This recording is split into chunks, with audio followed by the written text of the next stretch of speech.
Eknath शिंदेंना Maratha man व्हायचे असं सुषमा अंधारेंनी म्हटलंय। फडणवीसांना शिंदेंचा हा डाव उधळून लावायचा असं अंधारेंनी म्हटलंय। शिंदे फडणवीसांच्या राजकारणामध्ये मराठ्यांचं नुकसान होतंय असं देखील अंधारेंनी या दरम्यान म्हटलं।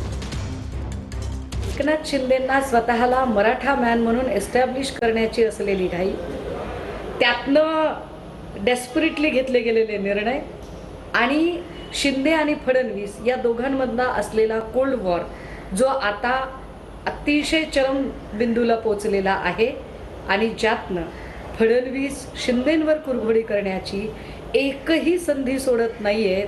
त्यामुळे मराठा आरक्षणाच्या संदर्भाने जर शिंदे भूमिका काही घेणार असतील तर फडणवीस ती भूमिका घेऊ देतील। ते फडणवीस कसले, पण मुळात फडणवीसांच्या भूमिकेवर जर शिंदेंच्या भूमिका अवलंबून असतील तर शिंदेंनी मराठा समुदायाला एक पोकळ शब्द दिलाच का बरं?